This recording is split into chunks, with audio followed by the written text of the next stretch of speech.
శ్రీ నడ్డాజీని మాట్లాడాల్సిందిగా కోరుతున్నాను.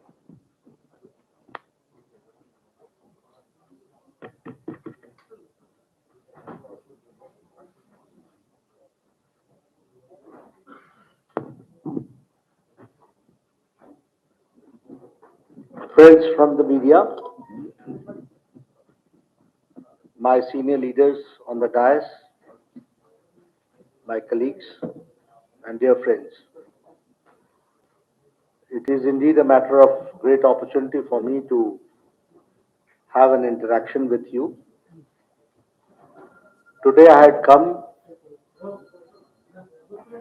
to show my solidarity with the fight which the Telangana state BJP is fighting for the people and for the employees of Telangana state. आज मैं Bharatiya Janata party की तरफ से जो तेलंगाना राज्य एम्प्लॉइज के लिए और लोगों के लिए जो जमीनी स्तर पर जो लड़ाई लड़ रहा है उसको समर्थन देने के लिए मैं आया था। लेकिन मुझे एयरपोर्ट पर ही joint commissioner police mister Kartikeya उन्होंने मुझे बताया कि यहाँ गवर्नमेंट ऑर्डर है कोरोना के नॉर्म्स को फॉलो करना, इसलिए आपको मैं ये बताने आया हूं कि कोरोना नॉर्म्स को फॉलो किया जाए। मैंने उस समय उनसे कहा कि मैं कोरोना के सभी नॉर्म्स को फॉलो करूंगा और फॉलो करते हुए गांधी जी की मूर्ति पर जाकर फूल अर्चना करूंगा और प्रजातंत्र को ताकत मिले इसकी प्रार्थना करूंगा और इसके साथ साथ अपने तरफ से हम सारे नॉर्म्स को फॉलो करेंगे। The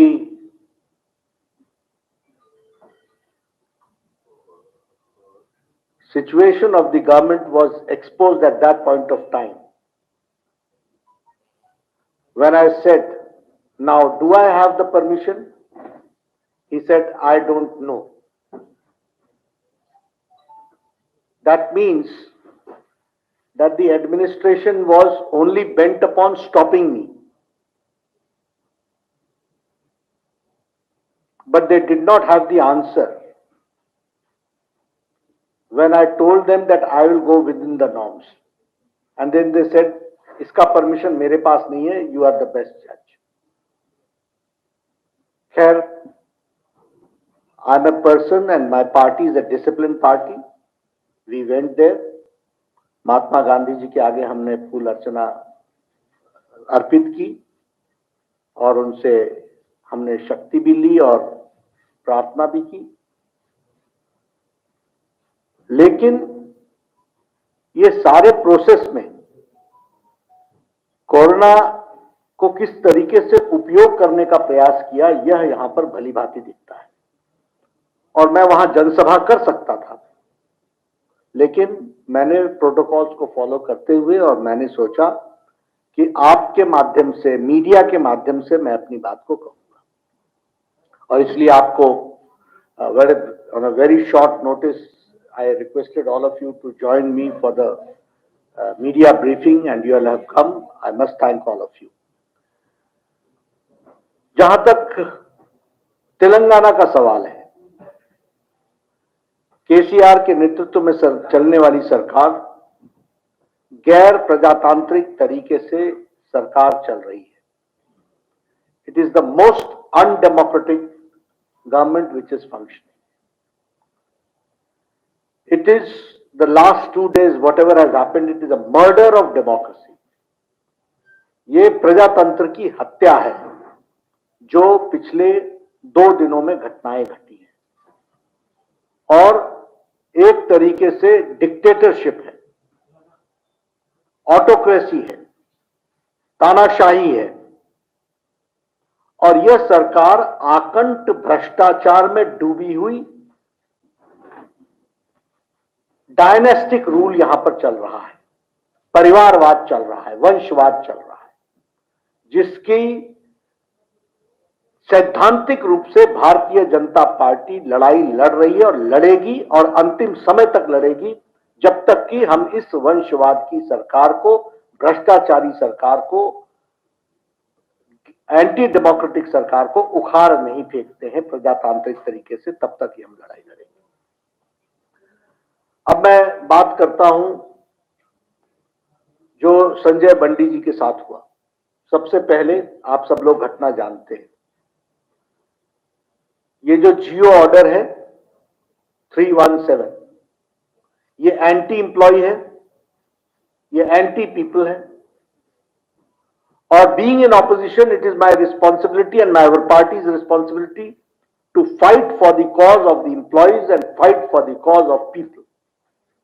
हम विपक्ष के होने के नाते ये हमारी नैतिक जिम्मेवारी है कि हम जनता की और कर्मचारियों की लड़ाई को निर्णायक मोड़ तक लड़ें, और टीचर्स की, एम्प्लॉयज यानी टीचर्स भी, बाकी लोगों के साथ भी जो ये जियो ऑर्डर इंप्लीमेंट होता है। अब शांति प्रिय ढंग से हम अपनी वॉइस को रख रहे थे। On the pretext of corona, वैसे इनके मिनिस्टर्स हर जगह जनसभाएं भी कर रहे हैं और रैलियां भी कर रहे हैं और तो और प्रदर्शन भी कर रहे हैं, उन सब के लिए इनको छूट है। लेकिन ये जब बात आती है भारतीय जनता पार्टी की, तो उसको रोकने का प्रयास होता है। संजय बंडी ने उस दिन शांतिप्रिय ढंग से धरना देने का तय किया था। इन्होंने कोरोना जियो रूल्स दिखाए।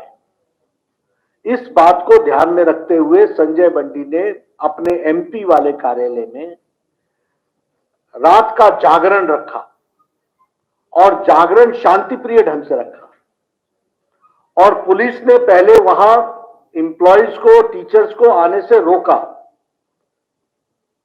अरेस्टिंग की, और संजय बंडी जी के यहां उनके ऑफिस में जाकर गैस कटर से लेकर के स्टील के रॉड्स को और कोलैप्सिबल डोर्स को और बाकी दरवाजों को काटा। काटने के बाद अंदर घुसे, घुसने के बाद अश्रु गैस अंदर डाला, पहले वाटर कैनन चलाया, और फिर संजय बंडी को मैन हैंडल करते हुए और कार्यकर्ताओं पर लाठीचार्ज करते हुए संजय बंडी को अरेस्ट किया। ये अनडेमोक्रेटिक नॉर्म्स का जीता जागता तस्वीर है। I am ashamed to say that we are in 21st century. Rule of law में एक ऑटोक्रेटिक केसीआर किस तरीके से बिहेव कर रहे हैं, यह भी हमको ध्यान में रखना चाहिए। और मेरा ये चार्ज भी है कि केसीआर बौखला गए हैं। केसीआर ने अपना आपा खो लिया। He has lost his mental balance. और ये तब हुआ है जब दुबाका में धमाका हुआ है और हुजूराबाद में हुजूर को फटका लगा है। इसने इनका मेंटल बैलेंस खो दिया है। He has lost his sense of proportion, the way he is behaving. अभी मैं डेमोक्रेसी की बात कर रहा हूं। आपके यहां धरना चौक पर धरना देना बंद हो गया by government orders, and High Court had to intervene. And first to take the opportunity was KCR himself as Chief Minister sitting on dharna. क्या ये कैसा प्रदेश है? किस टाइप के नॉर्म्स को लेकर के लोग काम कर रहे हैं? तो यह प्रश्न इसको जनता तक पहुंचाना हमारी जिम्मेवारी है। उसको हम बिल्कुल पहुंचाएंगे, उसको हम करेंगे। ये हाई हेडेडनेस और ये हाई हैंडेड जो एटीट्यूड है, इसको हम इसके खिलाफ हम लड़ाई लड़ेंगे, ये हम कहना चाहते हैं। जहां तक करप्शन का सवाल है, मैंने 2 साल पहले भी आकर के कहा था कि this state is proving to be one of the most corrupt states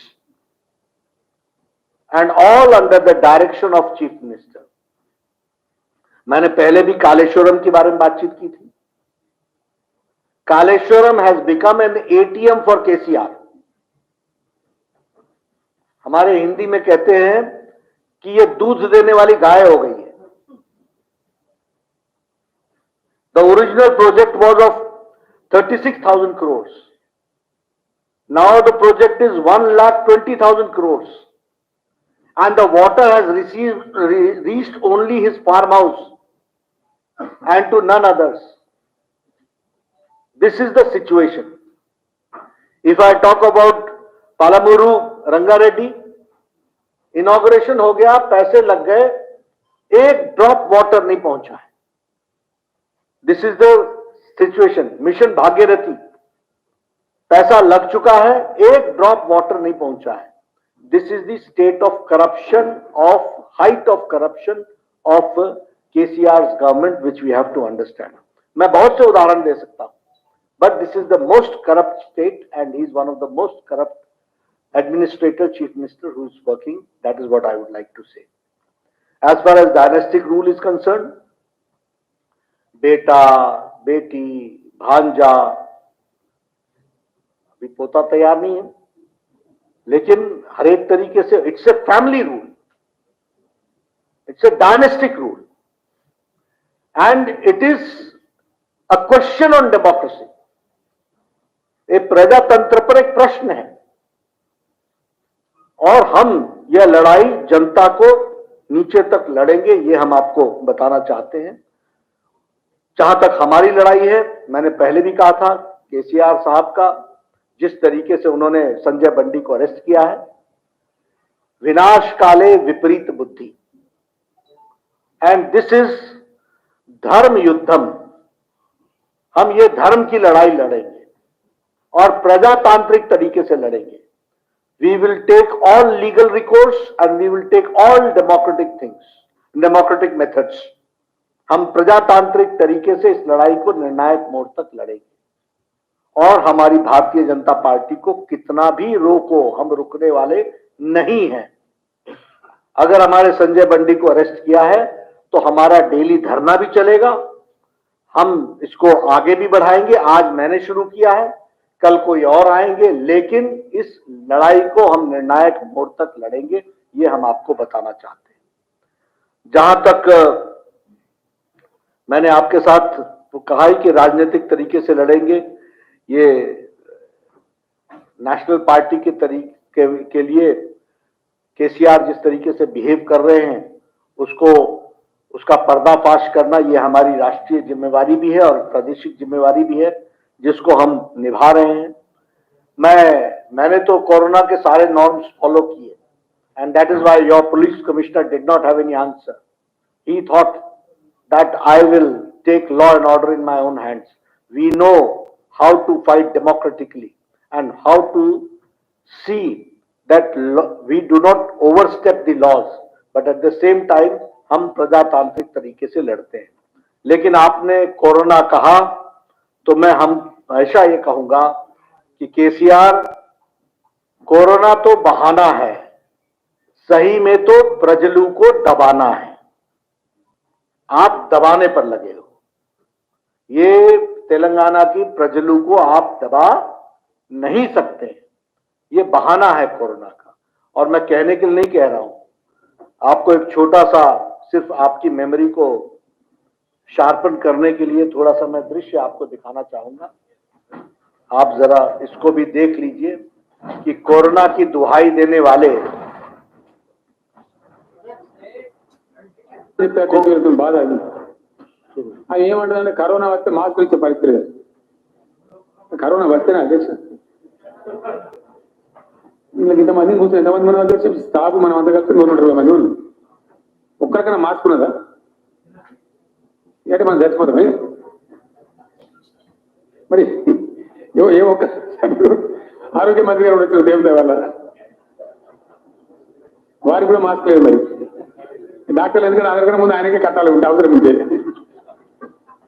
ఇంతమంది లేనటువంటి మాస్క్ పట్టుకుంది ఈ మాస్క్ ఎందుకు అవసరం అసలు కరోనా మన రాష్ట్రంలో రాలేదు అధ్యక్ష. అది మన రాష్ట్రంలో పుట్టిన జబ్బు కాదు, ఎక్కడో చైనా దేశాలు ఉచితాలు పెట్టింది. అయితే ప్రయాణాలు చేస్తారు కాబట్టి ఇప్పుడు విమానాలు ఎక్కువైనాయి కాబట్టి ఓడలు ఎక్కువైనాయి కాబట్టి చేస్తారు కాబట్టి ఆడికెళ్ళి ఏమైనా వచ్చేది ఉంది. ఆడికెళ్ళి కాదు, ఆడికెళ్ళి పోయి ఇంకొక ఆడికెళ్ళి ఏమైనా వస్తే బాధతోనే అన్ను ఇన్నో వస్తూ ఉంది దేశంలో. అది ఇంత పెద్ద 130 కోట్ల మంది భారతదేశం ఇప్పటి వరకు వచ్చింది 35 మందికే, ఎంతమంది 31 మందికి వచ్చింది ఇంత పెద్ద దేశంలో. అలా ఒక్కడో సన్నాసి దరిద్రుడు మన దగ్గర కలవచ్చు. ఆడు కూడా డైరెక్ట్ మన దగ్గర రాలే. ఆ చైనాకి వెళ్ళి దుబాయ్ పోయి కాలబెట్టిన, దుబాయ్ నుంచి బెంగళూరు పోయింది, బెంగళూరుకి వెళ్ళి మన హైదరాబాద్ వచ్చి రాగానే మన ఈటల రాజేందర్ గారు దొరకబట్టిన గాంధీరావు గారు స్పెషల్ వాడు పడేసి ట్రీట్మెంట్ ఇస్తాను. రాత్రి కూడా పోయించాడు. ఆయన కూడా మంచిగా భక్తులు నచ్చిపోయే పరిస్థితి లేదు. ఇప్పటి వరకు తెలంగాణ రాష్ట్రంలో సింగల్ మనిషికి కరోనా వ్యాధి రాలేదు. భగవంతుడు మాకు ఎంత శక్తి ఇచ్చిండో అవసరం. तो मैं आपको दिखा रहा हूं, तो कोरोना तो बहाना है, प्रजलू को दबाना है और हम ये लड़ाई निर्णायक मोड़ तक लड़ेंगे। मैं अपनी बात यहीं पर समाप्त करता हूं, बट ये लड़ाई प्रजातांत्रिक तरीके से अंतिम निर्णायक मोड़ तक, डिसाइसिव एंड तक लड़ी जाएगी और we will expose KCR, we will expose his corrupt practices, we will expose, और आने वाले समय में दुबाके जैसे धमाके भी होंगे और हुजूराबाद जैसे हुजूर को फटका भी लगेगा। जीएचएमसी आपके सामने है, एक पर एक हमको आप लोगों का आशीर्वाद मिल रहा है। Bharatiya Janata party is an ideological based party with A mission and we will go ahead with our mission. That is what I have to say.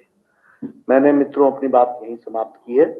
मैं वहां जनसभा में नॉर्म्स को तोड़ना नहीं चाहता था, इसलिए मैंने वहां भाषण नहीं, which I have promised to Mr. the Joint Secretary Mr. Karthike, लेकिन Joint Commissioner, मैं अपनी बात यहीं समाप्त करता हूं और आप सबके माध्यम से तेलंगाना की जनता से निवेदन करता हूं कि भारतीय जनता पार्टी को आप इस लड़ाई में, एम्प्लॉयज की लड़ाई में, टीचर्स की लड़ाई में, जनता की लड़ाई में आप आशीर्वाद दीजिए और ये जो ऑटोक्रेटिक GOI 317 निकला है इसको वापस लेने तक हम लड़ाई लड़ेंगे। बहुत बहुत धन्यवाद। This will continue on day-to-day basis. Tomorrow somebody else is going to come. Day after tomorrow somebody else is going to come. हम ये धरना चालू रखेंगे और हम इस बात को लड़ाई लड़ते रहेंगे। संजय बंडी को अरेस्ट करना अनडेमोक्रेटिक है, किसी नॉर्म्स के तहत नहीं आता है। जिस तरीके से किया गया वह प्रजातंत्र के लिए एक बहुत बड़ी चोट है और उसकी भी लड़ाई हम लीगली ह्यूमन राइट्स कमीशन से लेकर के सब जगह लड़े।